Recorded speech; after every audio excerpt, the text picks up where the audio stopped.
back-to-back pruning streak. Let's talk about something a lot of people hesitate to do. Pruning the same stock 2 or 3 days in a row. Sounds a little aggressive. But in my system, if the numbers make sense, I have zero problem doing it. Here's the setup. Let's say I prune $100 from Home Depot today because it's over my $100 profit trigger. Tomorrow I check again, and guess what? It's still over $100 profit, even after yesterday's prune. That's another prune. No hesitation. No second guessing. I'll take that $100 gain and send it right down to the bottom of my list, into my lowest performers, so it can gain me more money, more percentage. Why do I do that? Because my cost base naturally creeps up a little each time I prune. That means a stock would have to keep going, moving up for me to keep coming back again day after day to prune it. And if it doesn't, great. I'll capture the momentum while it's there. It's not every day a stock stays in prune territory for multiple days in a row. So when it happens, I take advantage of it. We actually saw this recently with Apple. I pruned it. It kept running. I pruned it again the very next day. I've even had the rare occasion where I've pruned the same stocks 2 or 3 times in the same week. Even one time had the same occasion where I pruned the same stock twice in one day, which I rarely do because I don't normally open it in the morning and sit there and then have time to go back before it closes. But I did that once. So technically I got $200 prune out of that one. And probably could have hit a third one if I had got there before the close. I think I did it like breakfast and lunch and forgot to do it before it closed. I know I could have got a third one. Every time the $100 goes back into the bottom, stocks at discount, starting the whole cycle over. And that's really the key, the cycle. I'm not thinking about whether a stock will go higher tomorrow. I'm not thinking about how quickly I can turn that $100 into more shares at the bottom, which will eventually climb to the top and become the next prune. Over the year and a half I've been doing this, I've seen it self-balance. The top stocks come down eventually, the bottom stocks climb eventually. And everything keeps moving through the cycle. So yeah, back-to-back prunes aren't just okay in my book.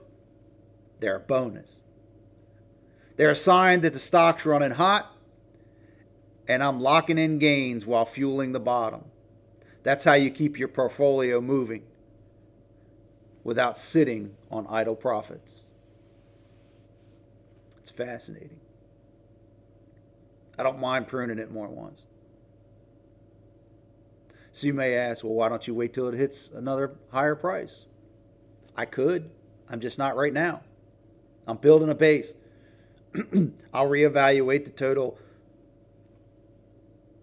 total number on my portfolio at some point and go, I got a little bit in there now. Maybe I need to bump it up to 150 or 200. If my stocks start popping out $100 profits pretty frequently, then I'll probably bump that up because it's about the dividend game. It's about the long-term game. I'm playing. I got 18%. I'm over 18% in my portfolio right now, profit. So I'm outrunning the market, which is at 8 to 10, somewhere in there.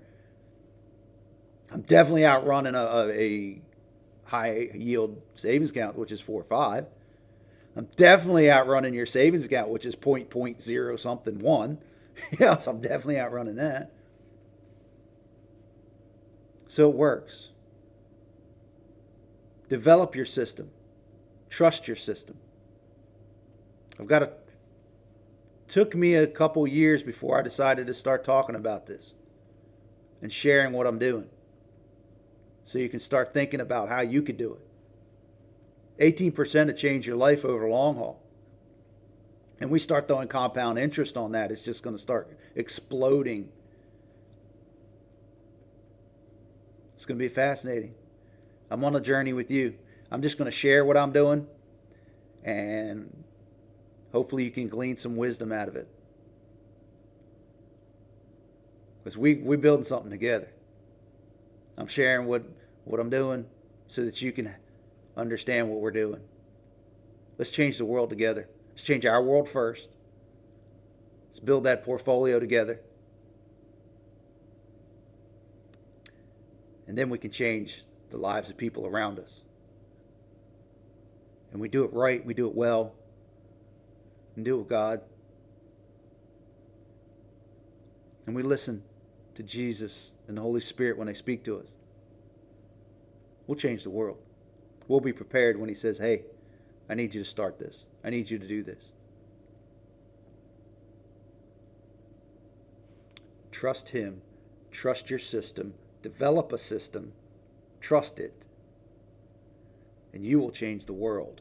Yours, then your neighbors, then the world's. See you next time.